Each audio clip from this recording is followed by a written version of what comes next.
एकस्मिन् अरण्ये एकः वञ्चकः दुष्टः च व्याघ्रः आसीत्। सः प्रतिदिनं नद्यां स्नानं कृत्वा कण्ठे रुद्राक्षमालादिकं धृत्वा सन्न्यासी इव नद्याः तटे उपविशति स्म। सन्न्यासी इव अभिनयं कुर्वन् सः प्रतिदिनं सर्वान् प्राणिनः वञ्चयित्वा तान् खादति स्म। एकस्मिन् दिने तस्य समीपे एकः अपि पशुः न आगतः। अतः सः बुभुक्षितः एव स्थितः।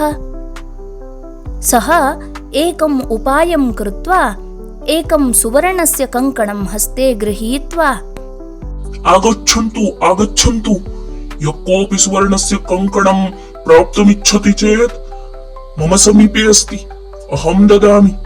मम अस्मिन् संसारे विरक्तिः जाता अस्ति, तथैव अहं वृद्धः जातः अस्मि।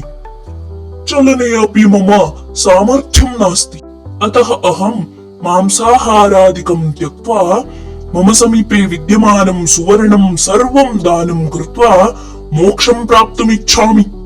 अतः कृपया आगच्छन्तु, अहं सन्न्यासी अस्मि। मम सकाशात् सुवर्णकङ्कणं स्वीकृत्य उपकृताः भवन्तु इति वदन्नासीत्। तदा एकः पुरुषः तत्र आगतः। व्याघ्रस्य वचनं श्रुत्वा व्याघ्रस्य वञ्चनायाः प्रलोभनस्य च जाले पतितः सः। सुवर्णकङ्कणं स्वीकर्तुं च उद्युक्तः जातः। तदा व्याघ्रः पुरुषस्य समीपे मम तु उत्थाने अपि सामर्थ्यं नास्ति, अतः भवानेव नदीमेताम् उल्लङ्घ्य मम समीपे आगच्छतु इति उक्तवान्। तदा सः पुरुषः सुवर्णस्य आशया नदीम् अवतीर्णवान्। मध्ये आगमनवेलायां नद्याः पङ्के सः संलग्नः जातः। इतस्ततः गन्तुमेव न शक्तवान्। तदा सः व्याघ्रः झटिति तस्य उपरि आक्रमणं कृत्वा तं गृहीत्वा खादितवान् एव।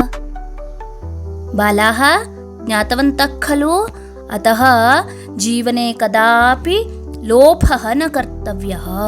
तथैव दुष्टानां दुर्जनानां वचने कदापि विश्वासः न कर्तव्यः।